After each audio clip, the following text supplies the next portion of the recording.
দশম অধ্যায় বিভূতি যোগ। ইন্ট্রোডাকশন। বিভূতি শব্দের অর্থ হল ঐশ্বর্য, মহিমা বা বিশেষ শক্তি। এই অধ্যায়ের মূল বিষয়বস্তু হল এই দৃশ্যমান জগতের শ্রেষ্ঠ বস্তুগুলোর মধ্যে ভগবানের উপস্থিতি অনুভব করা।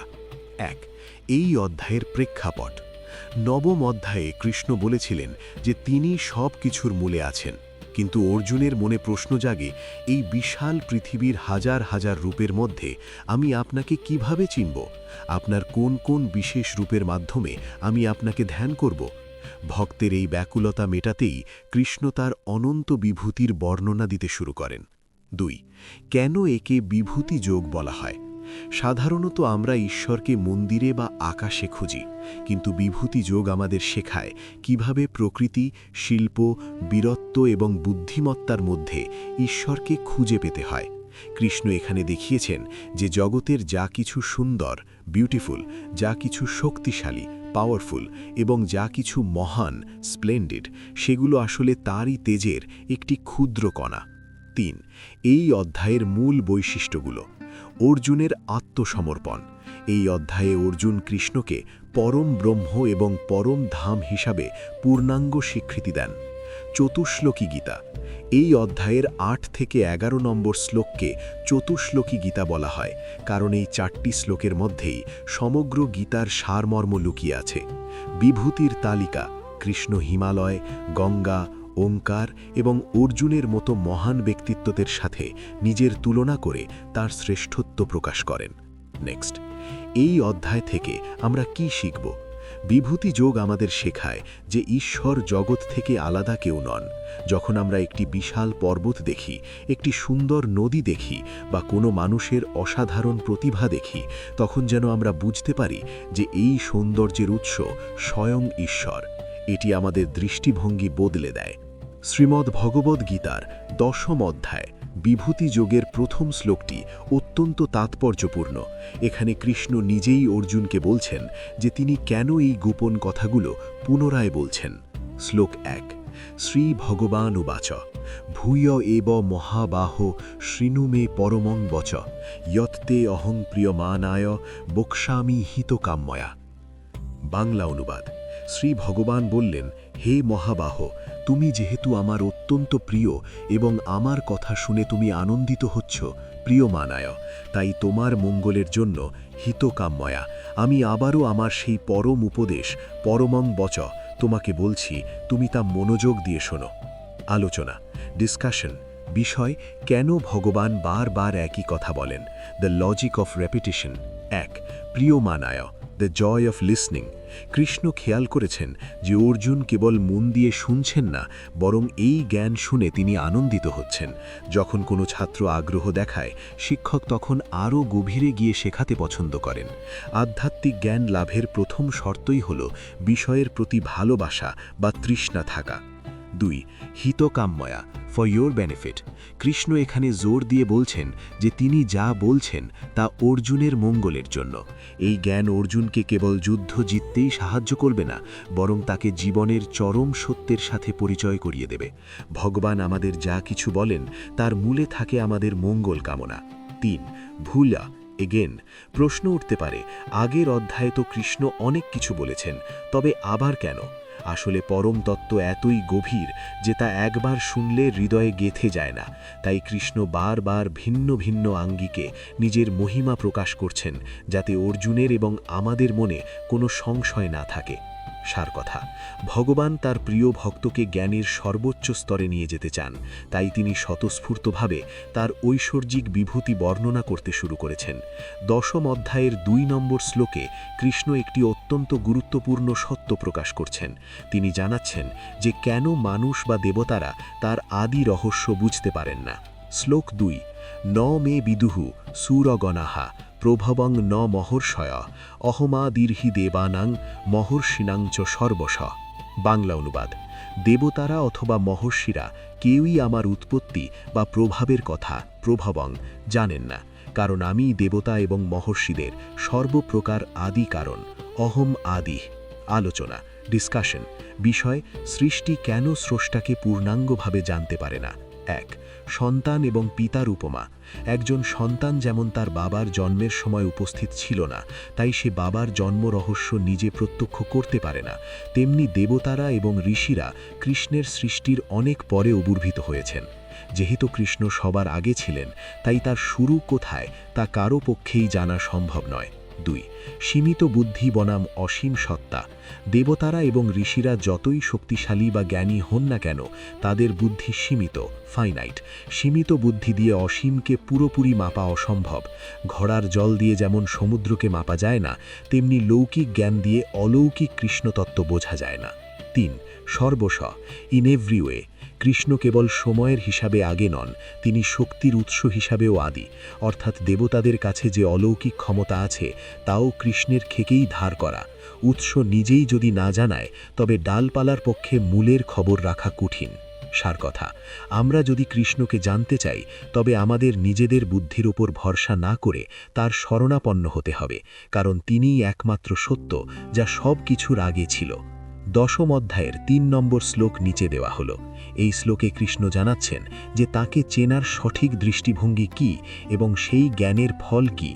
শ্লোক 3, যো মাং অজম অনাদিঞ্চ বেত্তি লোকমহেশ্বরম অসম্মূঢ়স্য মর্তেষু সর্বপাপৈঃ প্রমুচ্যতে। বাংলা অনুবাদ, যিনি আমাকে জন্মহীন, অজ, অনাদি, অনাদিং এবং সর্বলোকের মহান ঈশ্বর লোকমহেশ্বরম হিসাবে জানেন, মানুষের মধ্যে তিনিই কেবল মোহমুক্ত, অসম্মূঢ় এবং তিনি সমস্ত পাপ থেকে মুক্তি লাভ করেন। সর্বপাপৈঃ প্রমুচ্যতে।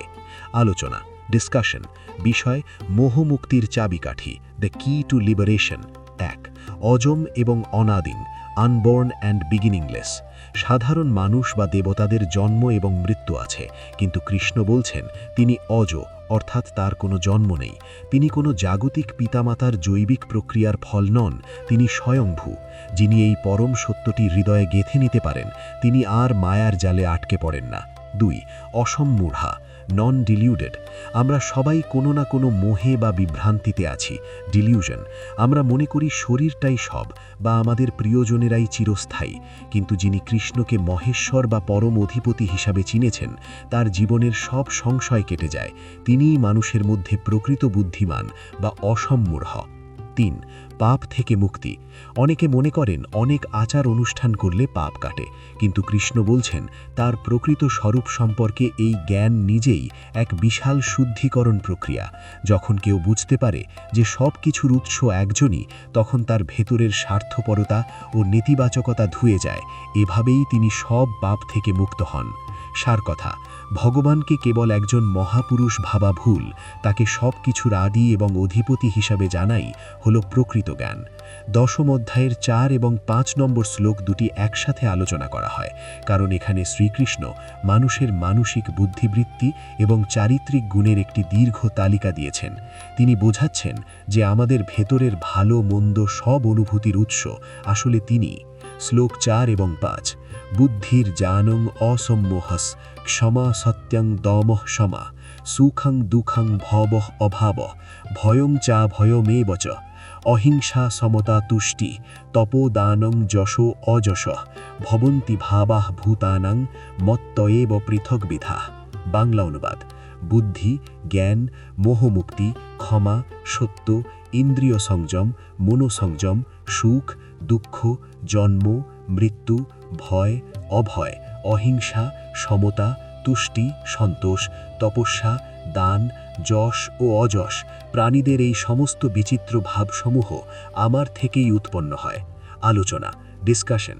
বিষয়, মানুষের মানসিক বৃত্তির উৎস, the origin of human qualities. 1. বিপরীত গুণের সহাবস্থান। কৃষ্ণ এখানে কেবল সুখ বা যশের কথা বলেননি, তিনি দুঃখ এবং অযশ, দুর্নাম, কেউ তার সৃষ্টি বলেছেন। এর অর্থ হল জগতের দ্বৈততা, ডুয়ালিটি, তারই শক্তির খেলা।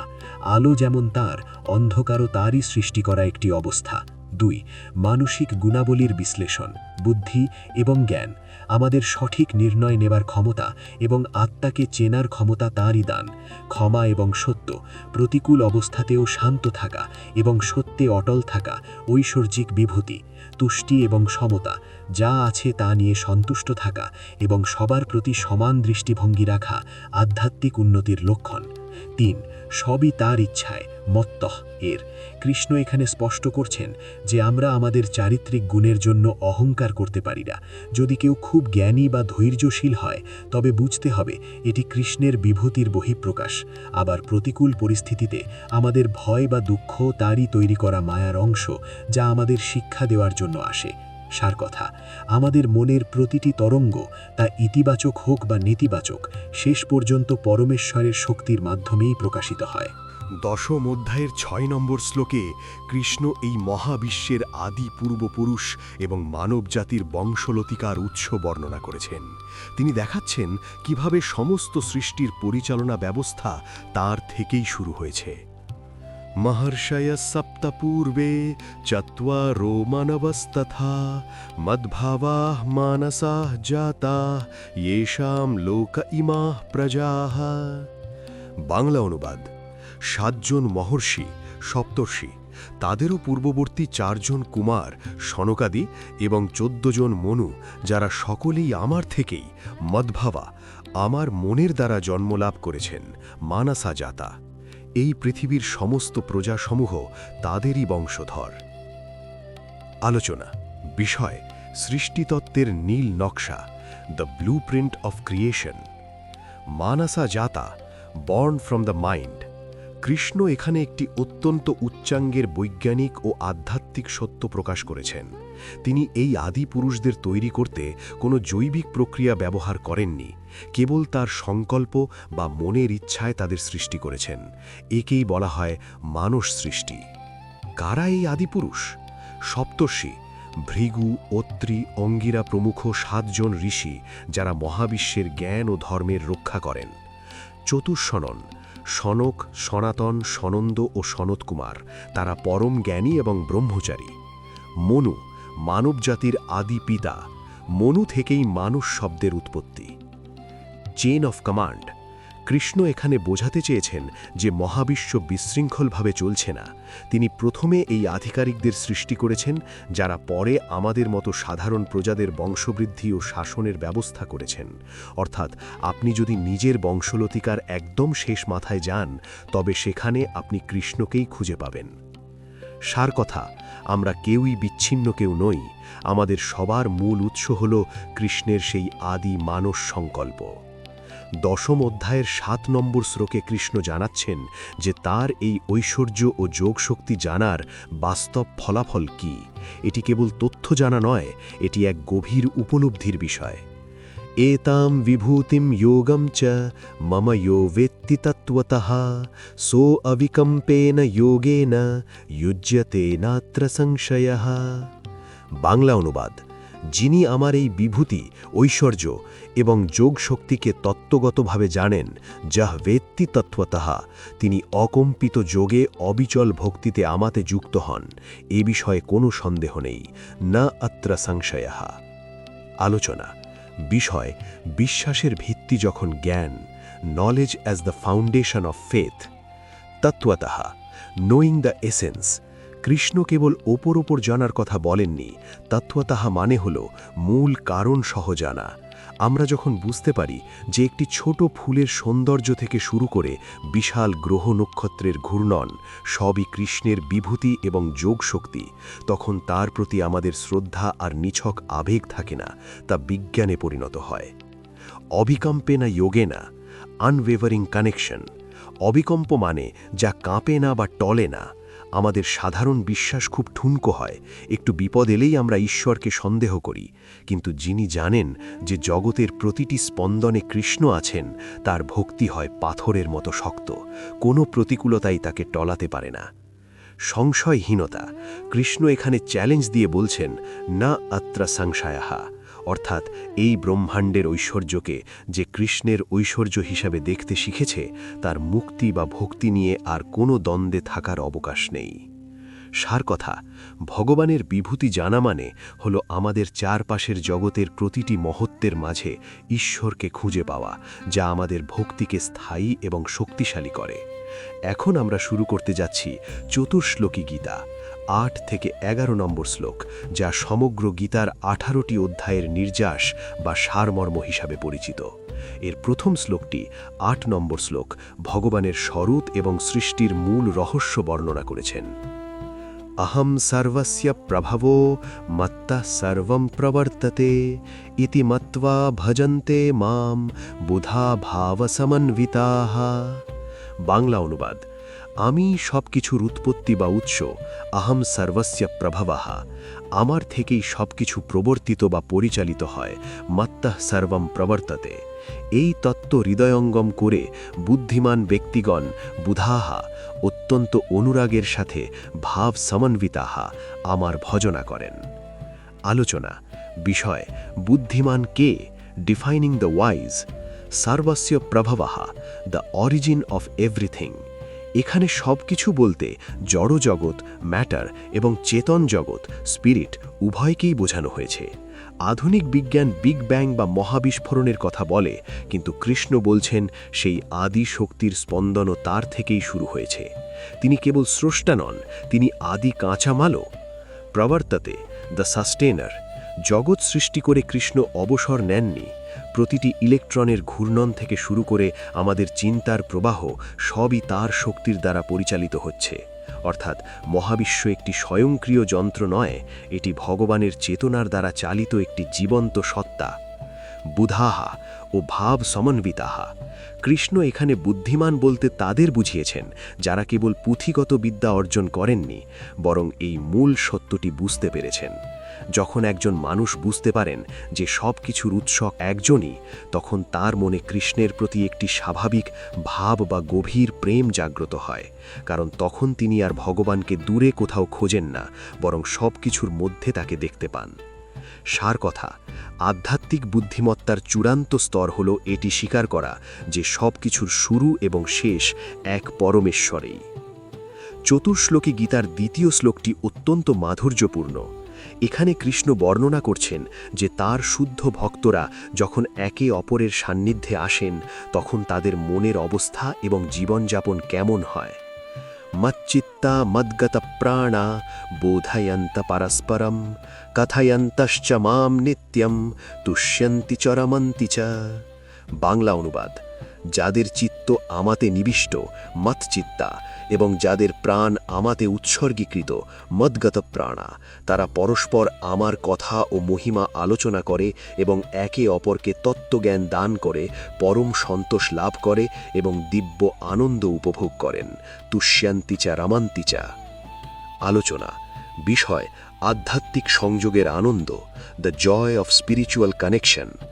মৎচিত্তা ও মদ্গত প্রাণা, টোটাল অ্যাবজর্পশন। এই ভক্তদের মন কেবল মাঝে মাঝে ভগবানের কথা ভাবে না, তাদের জীবনের প্রতিটি শ্বাস প্রশ্বাস কৃষ্ণের সাথে জুড়ে থাকে। যেমন একজন ডুবুরি জলের গভীরে অক্সিজেন সিলিন্ডারের ওপর নির্ভর করে বেঁচে থাকে, এই ভক্তরা তেমন কৃষ্ণের চিন্তার ওপর ভিত্তি করে জীবন ধারণ করেন। বোধায়ান্তা ও কথায়ান্তা, শেয়ারিং দ্য লাইট।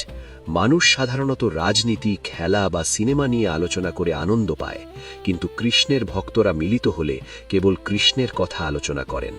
এই আলোচনা কোনো শুকনো দার্শনিক বিতর্ক নয়, এটি হলো হৃদয়ের আদান প্রদান। তারা একে অপরকে অনুপ্রাণিত করে এবং নতুন নতুন উপলব্ধির কথা শোনায়। তুষ্যান্তিচা রামান্তিচা, স্যাটিসফ্যাকশন অ্যান্ড ব্লিস। জাগতিক সুখ ভোগ করার পর মানুষ একসময় ক্লান্ত বা বিরক্ত হয়, কিন্তু কৃষ্ণ কথার আলোচনা এমন এক বস্তু যা যত করা হয় তত নতুন মনে হয়।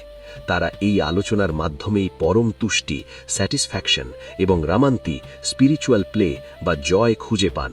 তাদের জন্য মন্দির বা তীর্থের প্রয়োজন হয় না, যেখানে ভক্তের মিলন হয় সেখানেই বৈকুণ্ঠ তৈরি হয়। সার কথা: প্রকৃত সুখ কোনো বস্তু বা পরিস্থিতিতে নেই, এটি আছে সমমনস্ক মানুষের সাথে উচ্চতর সত্যের আলোচনার মধ্যে। চতুর্শ্লোকী গীতার তৃতীয় শ্লোকটি অত্যন্ত আশ্বাসদায়ক। এখানে কৃষ্ণ বলছেন যে যদি কেউ তাকে আন্তরিকভাবে ভালোবাসেন কিন্তু সঠিক জ্ঞানের অভাব বোধ করেন, তবে কৃষ্ণ স্বয়ং তার পথপ্রদর্শক হয়ে ওঠেন। তেষাম সততযুক্তানাম ভজতাম প্রীতিপূর্বকম দদামি বুদ্ধিযোগম তম ইয়েন মামুপয়ান্তি তে।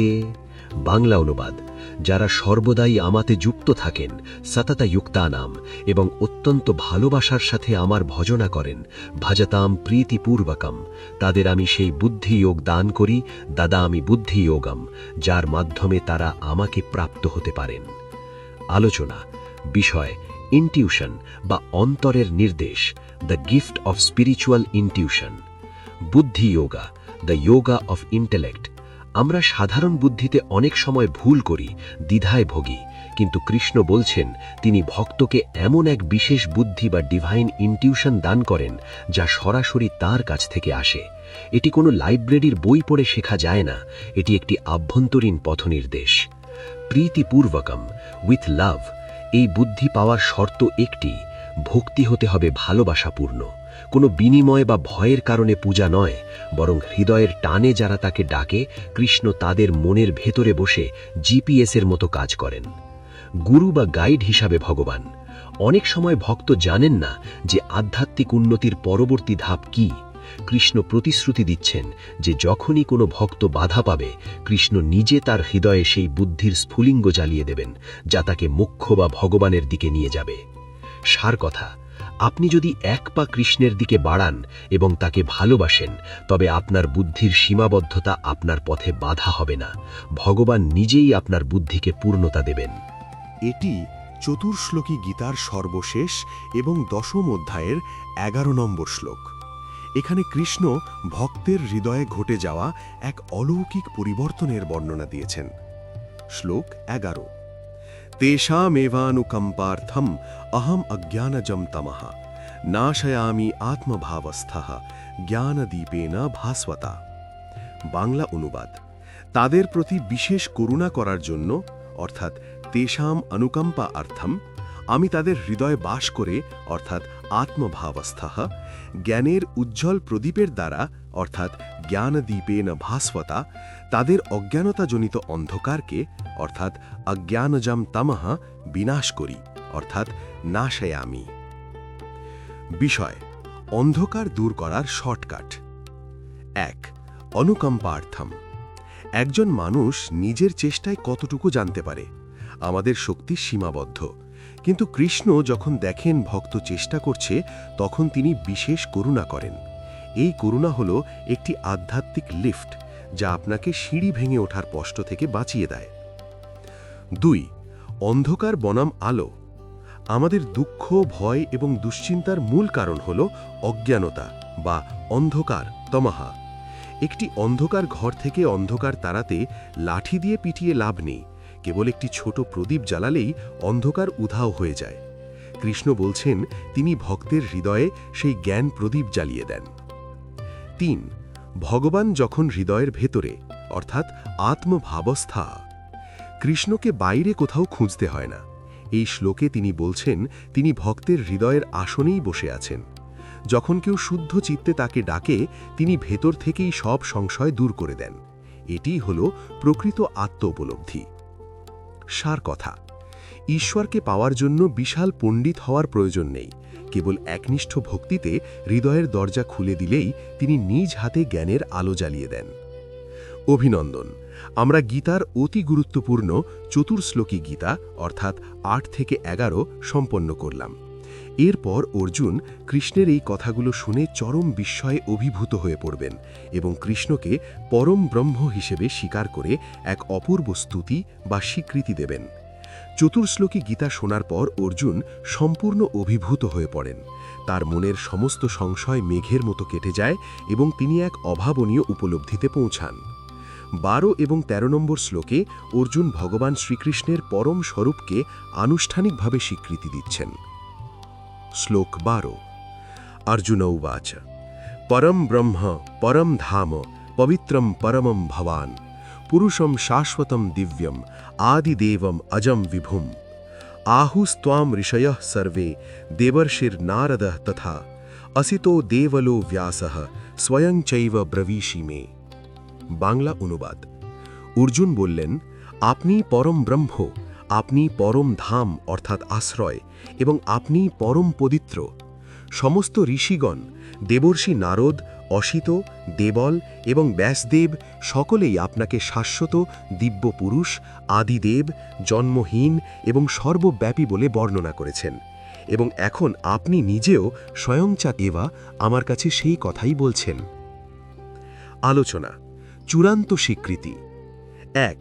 অর্জুনের রূপান্তর।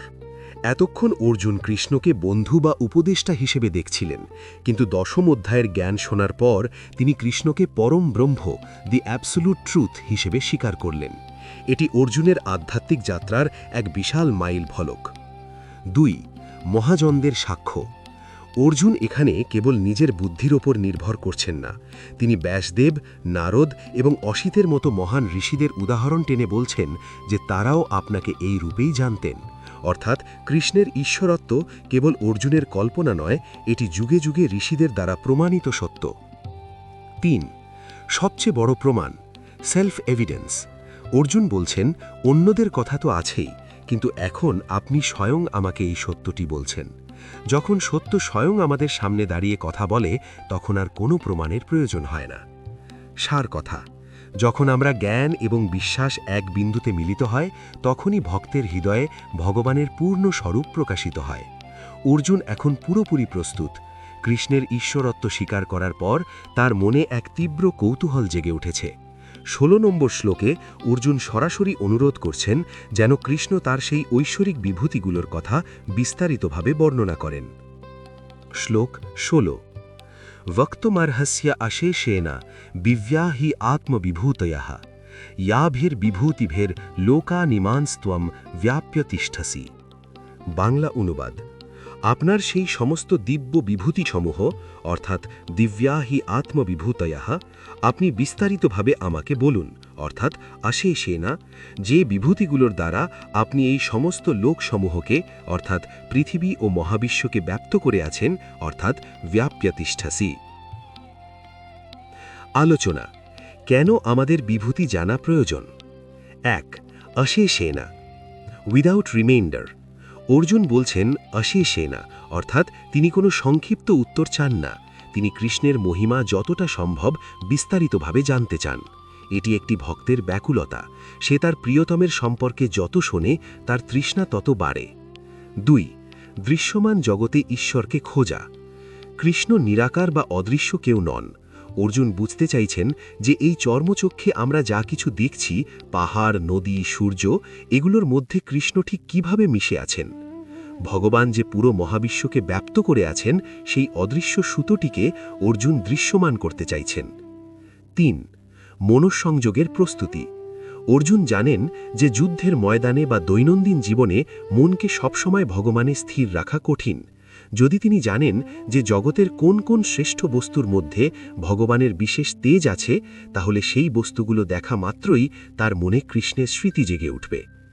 সার কথা, বিভূতি জানা মানে হল আমাদের চারপাশের জগতের সৌন্দর্যের আড়ালে লুকিয়ে থাকা সেই পরম শিল্পীকে চিনতে শেখা। অর্জুন এখন একজন মনোযোগী ছাত্র বা সাধকের মতো প্রশ্ন করছেন। ১৭ নম্বর শ্লোকে তিনি তার মনের একটি বাস্তব সমস্যার কথা তুলে ধরেছেন। ধ্যান করার সময় মনকে কোথায় স্থির করবেন? শ্লোক ১৭। কথম বিদ্যামহম যোগিন স্ত্বাম সদা পরিচিন্তয়ন কেষু কেষু চ ভাবেষু চিন্ত্যোসি ভগবান মায়া। বাংলা অনুবাদ, হে যোগেশ্বর, নিরন্তর আপনার চিন্তা করে অর্থাৎ সদা পরিচিন্তায়ন আমি কিভাবে আপনাকে জানব? হে ভগবান, আপনার কোন কোন রূপ বা বস্তুর মাধ্যমে অর্থাৎ কেষু কেষু চ ভাবেষু আমি আপনাকে ধ্যান করব। আলোচনা, বিষয়, ধ্যানের জন্য প্রতীকের প্রয়োজন।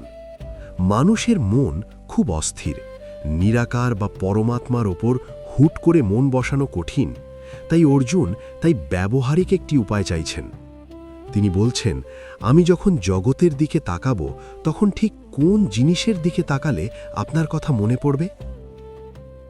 সদা পরিচিন্তায়ন, কেবল মন্দিরে বসে 10 মিনিটের ধ্যান করতে চান না, তিনি চান তার প্রতিটি মুহূর্ত যেন কৃষ্ণের চিন্তায় আচ্ছন্ন থাকে।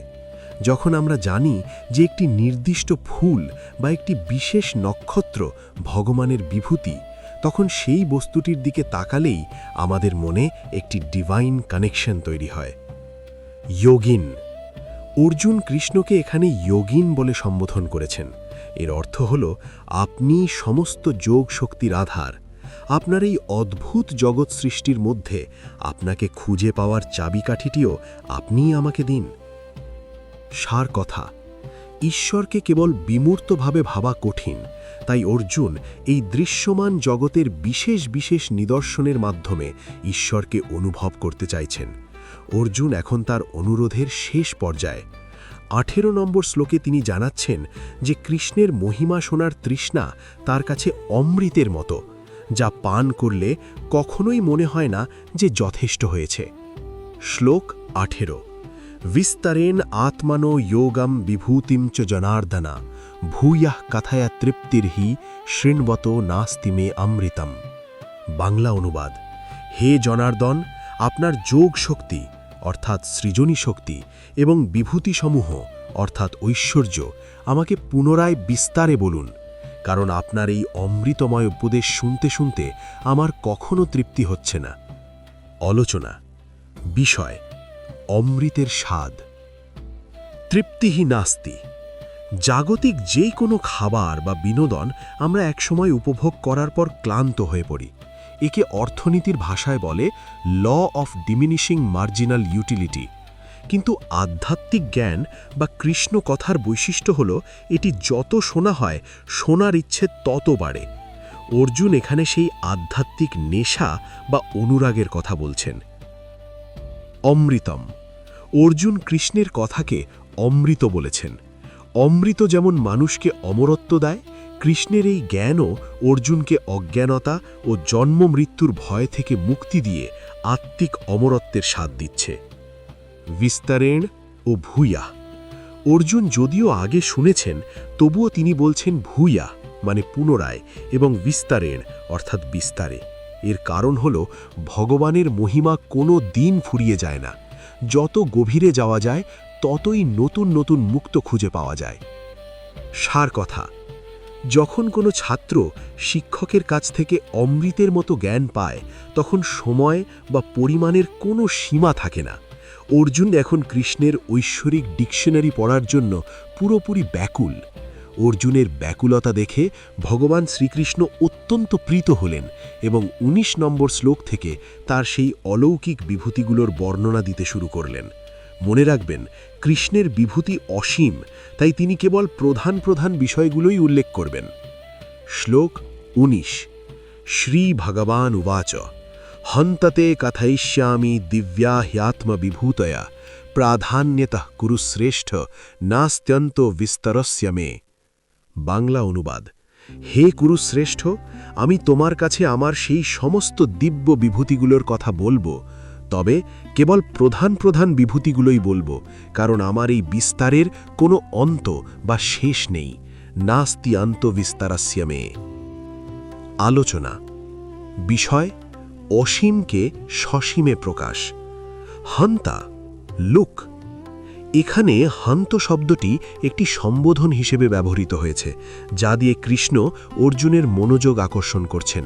তিনি বলছেন, শোনো অর্জুন, তুমি যা জানতে চেয়েছ তা এতই বিশাল যে সব বলা সম্ভব নয়। প্রাধান্যতাহা দ্য হাইলাইটস। মহাবিশ্বের প্রতিটি ধূলিকণাও কৃষ্ণের বিভূতি, কিন্তু সব কিছু বললে অর্জুন এবং আমরা খেই হারিয়ে ফেলব। তাই কৃষ্ণ একটি শর্ট লিস্ট বা সারসংক্ষেপ দিচ্ছেন। তিনি সেই উদাহরণগুলোই দেবেন যেগুলো আমাদের মনে দ্রুত প্রভাব ফেলে, যেমন শ্রেষ্ঠ পর্বত, শ্রেষ্ঠ নদী বা শ্রেষ্ঠ বীর। নাস্তি অন্ত বিস্তারস্য মে। কৃষ্ণ এখানে তার অসীমত্বের কথা মনে করিয়ে দিচ্ছেন। তিনি একটি সাগরের মতো, যার গভীরতা মাপা অসম্ভব। তিনি যা বলবেন তা কেবল সেই সাগরের উপরিভাগের কয়েক ফোঁটা জল মাত্র। এটি আমাদের শেখায় যে আমরা ঈশ্বরকে যতটা জানি বা চিনি, তার বাইরেও অনেক কিছু জানার বাকি থাকে। সার কথা, ভগবান তার নিজের মহিমা আমাদের বুদ্ধির নাগালে আনার জন্য সংক্ষেপ করছেন। এটি তার ভক্তের প্রতি এক বিশেষ করুণা। দশম অধ্যায়ের ২০ নম্বর শ্লোকটি অত্যন্ত গুরুত্বপূর্ণ। এখানে কৃষ্ণ তার সমস্ত বিভূতির সার কথাটি বলে দিয়েছেন। তিনি বাইরে কোথাও যাওয়ার আগে আমাদের নিজের শরীরের ভেতরেই তার উপস্থিতির কথা মনে করিয়ে দিচ্ছেন। শ্লোক ২০। अहमात्मा गुडाकेश सर्वभूताशयस्थिता अहमादिश्च मध्यम च भूतानामन्त एव च। বাংলা অনুবাদ: হে গুড়াকেশ, আমি সমস্ত প্রাণীর হৃদয়ে অবস্থিত পরমাত্মা, অর্থাৎ আহমাত্মা সর্বভূত আশায়া স্থিতা। আমি সমস্ত জীবের আদি অর্থাৎ শুরু, মধ্য অর্থাৎ স্থিতি এবং অন্ত অর্থাৎ শেষ। আলোচনা: ঈশ্বর কোথায়? সর্বভূতাশায়া স্থিতা। কৃষ্ণ প্রথমেই অর্জুনকে বলছেন, আমাকে আকাশ বা ব্রহ্মাণ্ডে খোঁজার আগে নিজের ভেতরে দেখো। প্রতিটি জীব, সে মানুষ হোক, পশু হোক বা একটি ছোট পতঙ্গ, সবার হৃদয়ে তিনি পরমাত্মা হিসেবে বসে আছেন। অর্থাৎ ঈশ্বর আপনার থেকে দূরে নন, তিনি আপনার সবচেয়ে কাছে। আদি, মধ্য এবং অন্ত, এটি একটি বৈজ্ঞানিক এবং আধ্যাত্মিক চক্র। আদি, জন্মের সময় প্রাণের উৎস তিনি। মধ্য, জীবন চলাকালীন আমাদের প্রতিটি শ্বাস এবং চেতনার শক্তি তিনি। অন্ত, মৃত্যুর সময় জীবন যখন দেহ ত্যাগ করে তখন সেই বিলীন হওয়ার স্থানও তিনি। অর্থাৎ আমরা এক মুহূর্তের জন্যেও তার অস্তিত্বের বাইরে থাকতে পারি না। গুড়াকেশা। কৃষ্ণ এখানে অর্জুনকে গুড়াকেশ বলে ডেকেছেন। এর অর্থ হল যিনি নিদ্রা জয় করেছেন, অর্থাৎ যিনি সব সময় সচেতন। কৃষ্ণ বলতে চাইছেন, অর্জুন, তুমি যদি সচেতন হয়ে দেখো তবে দেখবে আমি তোমার অস্তিত্বের প্রতিটি পরতে জড়িয়ে আছি। সার কথা: ব্রহ্মাণ্ডের সব মহিমা একদিকে আর আপনার হৃদয়ে ঈশ্বরের উপস্থিতি একদিকে। আপনি তাঁরই অংশ এবং তিনি আপনারই ভেতরে। দশম অধ্যায়ের ২১ নম্বর শ্লোক থেকে কৃষ্ণ তার মহাজাগতিক ও প্রাকৃতিক বিভূতিগুলোর একটি বিশেষ তালিকা দেওয়া শুরু করেছেন। এখানে তিনি দেখিয়েছেন যে একই জাতীয় অনেক বস্তুর মধ্যে যিনি শ্রেষ্ঠ, তিনিই কৃষ্ণের বিশেষ শক্তির প্রকাশ। শ্লোক ২১। আদিত্যানামহম বিষ্ণুঃ জ্যোতিষাম রবিরংশুমান মরীচির্মরুতামস্মি নক্ষত্রাণাম শশী। আদিত্যানামহম বিষ্ণুঃ জ্যোতিষাম রবিরংশুমান মরীচির্মরুতামস্মি নক্ষত্রাণাম শশী। আলোচনা: বিষয়: শ্রেষ্ঠত্বের প্রতীকে ঈশ্বর। আদিত্যানামহম বিষ্ণুঃ। বৈদিক শাস্ত্রে ১২ জন আদিত্য বা সৌর দেবতার কথা বলা হয়েছে। তাদের মধ্যে বিষ্ণু হলেন সেই আদিত্য যিনি জগৎকে রক্ষা করেন। কৃষ্ণ নিজেকে সেই রক্ষণশীল শক্তির সাথে তুলনা করেছেন। জ্যোতিষাম রবিরংশুমান। আকাশে কোটি কোটি নক্ষত্র বা আলো থাকলেও সূর্যই হল আমাদের প্রাণের উৎস। সূর্যের আলো ও তাপ ছাড়া জীবন অসম্ভব। কৃষ্ণ বলছেন, এই জগতের যা কিছু উজ্জ্বলতম এবং যা জীবন দান করে সেই সূর্যই হল তার বিভূতি। মরীচির মরুতামস্মি। মরুত বা বায়ু দেবতাগণের মধ্যে মরীচি হলেন প্রধান বা তেজময়। এটি বোঝায় যে বাতাসের যে অদৃশ্য শক্তি আমাদের প্রাণবায়ু যোগায় তা কৃষ্ণেরই শক্তি। নক্ষত্রাণাম শশী। রাতের আকাশে হাজারো নক্ষত্রের ভিড়ে চন্দ্র যেমন সবচেয়ে উজ্জ্বল এবং শীতলতা প্রদানকারী, কৃষ্ণ তেমনি সমস্ত সৌন্দর্যের মাঝে প্রধান আকর্ষণ। প্রাচীনকালে চন্দ্রকেও নক্ষত্রমণ্ডলীর রাজা মনে করা হতো। সার কথা: যখনই আপনি প্রকৃতির কোনো শ্রেষ্ঠ রূপ দেখবেন, যেমন উজ্জ্বল সূর্য বা মনোরম পূর্ণিমার চাঁদ, তখন যেন আপনার মনে পড়ে যে এই শ্রেষ্ঠত্বের উৎস আসলে ভগবানেরই একটি কণা। দশম অধ্যায়ের ২২ নম্বর শ্লোকটি অত্যন্ত তাৎপর্যপূর্ণ, কারণ এখানে কৃষ্ণ প্রাকৃতিক বস্তু ছেড়ে আমাদের জ্ঞানেন্দ্রিয় এবং চেতনার কনশাসনেসের স্তরে তার বিভূতি বর্ণনা করেছেন। শ্লোক ২২। বেদানাম সামবেদো আস্মি দেবানামস্মি বাসভা ইন্দ্রিয়াণাং মনশ্চাস্মি ভূতানামস্মি চেতনা। বাংলা অনুবাদ: আমি বেদসমূহের মধ্যে সামবেদ, দেবতাদের মধ্যে আমি বাসব বা ইন্দ্র, ইন্দ্রিয়গুলোর মধ্যে আমি মন এবং প্রাণীদের মধ্যে আমি চেতনা বা জীবন শক্তি। ২ মিনিটের আলোচনা, ক্রিটিক্যাল ডিসকাশন। বিষয় সুর, শক্তি ও চেতনার উৎস। বেদানাম সামবেদ অস্মি, দ্য মেলোডি অফ নলেজ। 4টি বেদের মধ্যে সামবেদ হল সঙ্গীত ও সুরের বেদ। ঋগ্বেদের মন্ত্রগুলো যখন সুরে গাওয়া হয় তখন তা সামবেদে পরিণত হয়। কৃষ্ণ নিজেকে সামবেদ বলছেন কারণ ভক্তি ও উপাসনায় সুর ও ভাব অত্যন্ত প্রিয়।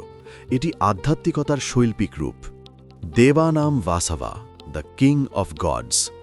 ইন্দ্র বা বাসব হলেন দেবতাদের রাজা এবং স্বর্গীয় শক্তির প্রতীক। প্রশাসনিক ও শাসনতান্ত্রিক শক্তির শ্রেষ্ঠত্ব বোঝাতে কৃষ্ণ ইন্দ্রের সাথে নিজের তুলনা করেছেন। ইন্দ্রিয়ানাম মনশ্চাস্মি, দ্য মাস্টার অফ সেন্সেস। আমাদের 10টি ইন্দ্রিয় থাকলেও মন যদি তাদের সাথে যুক্ত না থাকে তাহলে ইন্দ্রিয়গুলো কোনো কাজ করতে পারে না। মন হল ইন্দ্রিয়দের রাজা বা নিয়ন্ত্রক। কৃষ্ণ বলছেন সেই কেন্দ্রীয় নিয়ন্ত্রণ শক্তিটি আমি। ভূতানামস্মি চেতনা, দ্য লাইফ ফোর্স। একটি মৃতদেহ এবং জীবিত দেহের মধ্যে পার্থক্য কি? উত্তর হল চেতনা। এই যে আমরা অনুভব করতে পারি, চিন্তা করতে পারি বা আমি আছি বুঝতে পারি, এই চেতনার স্ফুলিঙ্গটি স্বয়ং কৃষ্ণ। এটাই তার সবচেয়ে বড় বিভূতি যা আমাদের জীবন্ত রাখে। সার কথা, ঈশ্বর কেবল বাইরের ব্রহ্মাণ্ডে নেই, আমাদের চিন্তা করার ক্ষমতা মন এবং বেঁচে থাকার যে অনুভূতি, চেতনা, তার প্রতিটি স্পন্দনে তিনি বিদ্যমান। 10ম অধ্যায়ের 23 নম্বর শ্লোকে কৃষ্ণ ধ্বংস, ঐশ্বর্য এবং অটলতার প্রতীকগুলোর মধ্যে তার বিভূতি প্রকাশ করেছেন। এখানে তিনি দেখিয়েছেন যে কেবল শান্ত বা সুন্দর বস্তু নয়, প্রচণ্ড শক্তির মধ্যেও তিনি বিদ্যমান। শ্লোক 23। রুদ্রানাম শঙ্করশ্চাস্মি, বিত্তেশো লক্ষরক্ষসাম। বসূনাম পাবকশ্চাস্মি, মেরুঃ শিখরিণামহম। বাংলা অনুবাদ: আমি 11 রুদ্রের মধ্যে শঙ্কর, যক্ষ ও রাক্ষসদের মধ্যে আমি বিত্তেশ বা কুবের, আমি অষ্টবসুর মধ্যে পাবক বা অগ্নি এবং পর্বতশৃঙ্গদের মধ্যে আমি সুমেরু। আলোচনা, ক্রিটিক্যাল ডিসকাশন। বিষয়: সংহার এবং স্থিতির ভারসাম্য। রুদ্রাণাম শঙ্করা, দ্য অসপিশিয়াস ডেস্ট্রয়ার। রুদ্ররা সাধারণত ধ্বংসের দেবতা হিসেবে পরিচিত, কিন্তু কৃষ্ণ বলছেন তিনি রুদ্রদের মধ্যে শঙ্কর। শঙ্কর শব্দের অর্থ যিনি কল্যাণ করেন।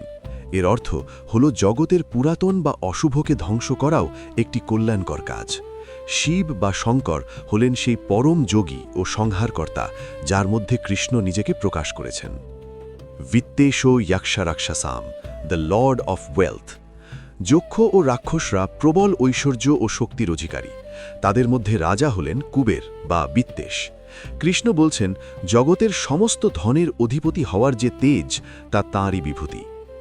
বসূনাম পাবকাহ, দ্য সেক্রেড ফায়ার। অষ্টবসুরা এই জগতের প্রাকৃতিক ভিত্তি, যেমন পৃথিবী, জল, বায়ু ইত্যাদি। তাদের মধ্যে কৃষ্ণ হলেন পাবক বা অগ্নি। অগ্নি যেমন সব কিছুকে পুড়িয়ে পবিত্র করে এবং যজ্ঞের আহুতি ভগবানের কাছে পৌঁছে দেয়, সেই রূপান্তরকারী শক্তি কৃষ্ণ। মেরুঃ শিখরিণামহম, দ্য গোল্ডেন পিক। হাজারো পাহাড়ের মধ্যে সুমেরু পর্বতকে আধ্যাত্মিক জগতের কেন্দ্রবিন্দু এবং অটলতার প্রতীক মনে করা হয়। কৃষ্ণ বলছেন উচ্চতা এবং স্থৈর্যের শ্রেষ্ঠ উদাহরণ হল মেরু পর্বত, যা তারই বিভূতি। সার কথা, জীবনের কঠিন পরিস্থিতিতে ধ্বংসের দেবতা শঙ্কর বা সম্পদের অধিপতি কুবের বা পবিত্র অগ্নি, সব কিছুর মধ্যেই আমাদের কৃষ্ণকে স্মরণ করা উচিত, কারণ এই সব বিভিন্ন শক্তির উৎস একই। 10ম অধ্যায়ের 24 নম্বর শ্লোকে কৃষ্ণ নেতৃত্বের ক্ষেত্র এবং বিশালতার প্রতীকে তার বিভূতি বর্ণনা করেছেন। এখানে তিনি দেখিয়েছেন যে সমাজ পরিচালনা, যুদ্ধ কৌশল এবং প্রকৃতির বিশালতার মূলে তিনিই আছেন। শ্লোক 24। পুরোধসাম চ মুখ্যং মাম বিদ্ধি পার্থ বৃহস্পতিম, সেনানীনামহম স্কন্দ, সরসামস্মি সাগর। বাংলা অনুবাদ: হে পার্থ, পুরোহিতদের মধ্যে আমাকে প্রধান বৃহস্পতি বলে জানবে, সেনাপতিদের মধ্যে আমি স্কন্দ বা কার্তিক এবং জলাশয় সমূহের মধ্যে আমি সাগর। আলোচনা, ক্রিটিক্যাল ডিসকাশন। বিষয়: প্রজ্ঞা, রণকৌশল এবং অনন্তিনতা। পুরোধসাম বৃহস্পতিম, দ্য ডিভাইন টিচার। বৃহস্পতি হলেন দেবতাদের গুরু এবং জ্ঞানের আধার। তিনি রাজধর্ম এবং আধ্যাত্মিকতার সংযোগস্থল। কৃষ্ণ নিজেকে বৃহস্পতি বলছেন কারণ সঠিক উপদেশ এবং নীতিজ্ঞানই হল সমাজের মেরুদণ্ড। কোনো শুভ কাজের শুরুতে যে পরামর্শ বা প্রজ্ঞা আমাদের পথ দেখায় তাই কৃষ্ণ। সেনানীনাম Skanda, the ultimate general. Skanda বা কার্তিক হলেন দেবতাদের সেনাপতি। তিনি অজেয় বীর্য এবং নিখুঁত সমরকুশলতার প্রতীক। অর্জুন নিজে একজন যোদ্ধা, তাই কৃষ্ণ তাকে বোঝাচ্ছেন যে যুদ্ধের ময়দানে যে সাহস, শৃঙ্খলা এবং জয় করার সংকল্প কাজ করে তা কৃষ্ণেরই বিভূতি। সারাসাম সাগারা, দ্য বাউন্ডলেস ওশান। নদী বা পুকুরের সীমাবদ্ধতা আছে, কিন্তু সাগরের বিশালতা মানুষের কল্পনাকেও ছাড়িয়ে যায়। সাগর যেমন সমস্ত নদীর জল গ্রহণ করেও স্থির থাকে, কৃষ্ণও তেমনি অসীম। প্রশান্তি এবং গভীরতার চূড়ান্ত উদাহরণ হল সমুদ্র, যেখানে কৃষ্ণ বিরাজ করেন। সার কথা, বুদ্ধির লড়াইয়ে তিনি বৃহস্পতি, সাহসের লড়াইয়ে তিনি স্কন্দ এবং হৃদয়ের বিশালতায় তিনি সমুদ্র। আপনি আপনার জীবনের যে ক্ষেত্রেই থাকুন না কেন, সেখানকার শ্রেষ্ঠত্ব আপনাকে কৃষ্ণের দিকেই নিয়ে যাবে। দশম অধ্যায়ের 25 নম্বর শ্লোকটি অত্যন্ত গুরুত্বপূর্ণ, বিশেষ করে যারা আধ্যাত্মিক সাধনা করেন তাদের জন্য। এখানে কৃষ্ণ শব্দ এবং যজ্ঞের শ্রেষ্ঠ রূপটির কথা বলেছেন। শ্লোক 25। মহর্ষিনাম ভৃগুরশ্মি গিরামস্মি একমক্ষরম যজ্ঞানাম জপো যজ্ঞস্মি স্থাবরাণাম হিমালয়া। বাংলা অনুবাদ: আমি মহর্ষিদের মধ্যে ভৃগু, শব্দসমূহের মধ্যে আমি একাক্ষর ওমকার, যজ্ঞসমূহের মধ্যে আমি জপ যজ্ঞ, এবং যা কিছু স্থির বা অটল স্থাবরানাম তাদের মধ্যে আমি হিমালয়। আলোচনা, ক্রিটিক্যাল ডিসকাশন। বিষয়: জপ এবং অটলতার মহিমা। মহর্ষিনাম ভৃগু রশ্মি, দ্য গ্রেট সেজ। ভৃগু মুনি ছিলেন ব্রহ্মার মানসপুত্র এবং অত্যন্ত প্রভাবশালী ঋষি। তার তেজ এবং সাহসিকতা ছিল প্রবাদ প্রতিম। শ্রেষ্ঠ জ্ঞানীদের মধ্যে কৃষ্ণ নিজেকে ভৃগু হিসেবে প্রকাশ করেছেন। গিরামস্মি একমক্ষরম, দ্য সেক্রেড সাউন্ড ওম। জগতের সমস্ত শব্দের উৎস হল ওম। একে বলা হয় প্রণব। কৃষ্ণ বলছেন সমস্ত বাণীর মধ্যে তিনি এই আদি শব্দ ওম, যা ব্রহ্মাণ্ডের কম্পন বা ভাইব্রেশনকে নির্দেশ করে। যজ্ঞানাম জপো যজ্ঞাস্মি, দ্য সুপ্রিম স্যাক্রিফাইস। এটি এই শ্লোকের সবচেয়ে গুরুত্বপূর্ণ অংশ। সাধারণ যজ্ঞে ঘি, কাঠ বা বাহ্যিক উপকরণের প্রয়োজন হয়, এবং এতে হিংসার বা প্রাণীবলি ইত্যাদি যদি থাকে সম্ভাবনা থাকে। কিন্তু জপ যজ্ঞ হল অহিংস, এতে কোনো খরচ নেই এবং এটি যে কোনো সময় যে কোনো অবস্থায় করা যায়। কৃষ্ণ জপ যজ্ঞকে শ্রেষ্ঠ বলেছেন কারণ এটি সরাসরি মনের সাথে ভগবানকে যুক্ত করে। স্থাবরানাম Himalaya, the king of mountains. আগের শ্লোকে তিনি মেরু পর্বতের কথা বলেছিলেন, যা আধ্যাত্মিক ব্রহ্মাণ্ডের কেন্দ্রবিন্দু, আর এখানে হিমালয়ের কথা বলছেন, যা আমাদের এই পৃথিবীর অটলতা, পবিত্রতা এবং উচ্চতার প্রতীক। হিমালয়ের যে গম্ভীর শান্তি তা কৃষ্ণেরই বিভূতি। সার কথা, আপনি যদি যজ্ঞ করতে চান তাহলে জপ করুন, যদি শব্দ উচ্চারণ করতে চান তাহলে ওম বলুন, আর যদি স্থির হতে চান তাহলে হিমালয়ের মতো অটল হন, কারণ এই সব কিছুর মাধ্যমে আপনি কৃষ্ণকেই পাবেন। দশম অধ্যায়ের ২৬ নম্বর শ্লোকে কৃষ্ণ বৃক্ষরাজি, স্বর্গীয় গায়ক এবং সিদ্ধ মহাপুরুষদের মধ্যে তার বিশেষ মহিমা প্রকাশ করেছেন। শ্লোক ২৬। অশ্বত্থ সর্ববৃক্ষাণাম দেবর্ষিণাম চ নারদা গন্ধর্বাণাম চিত্ররথা সিদ্ধানাম কপিলমুনি। বাংলা অনুবাদ: আমি সমস্ত বৃক্ষের মধ্যে অশ্বত্থ, দেবর্ষিদের মধ্যে আমি নারদ, গন্ধর্বদের মধ্যে আমি চিত্ররথ এবং সিদ্ধ পুরুষদের মধ্যে আমি কপিল মুনি। আলোচনা, ক্রিটিক্যাল ডিসকাশন। বিষয়: দেবত্ব ও সিদ্ধির প্রকাশ। সর্ববৃক্ষাণাম অশ্বত্থা, দ্য সেক্রেড ফিগ ট্রি। অশ্বত্থ গাছকে সনাতন ধর্মে অত্যন্ত পবিত্র মনে করা হয়। এটি অন্য গাছের তুলনায় অনেক বেশি অক্সিজেন দেয় এবং এর আয়ুও দীর্ঘ। গীতায় পরে ৫ম অধ্যায়ে এই সংসারকেও একটি উল্টো অশ্বত্থ গাছের সঙ্গে তুলনা করা হয়েছে। কৃষ্ণ নিজেকে এই বৃক্ষ বলছেন কারণ এর বিশালতা এবং আধ্যাত্মিক গুরুত্ব অপরিসীম। দেবর্ষিণাম নারদা, দ্য ডিভাইন মেসেঞ্জার।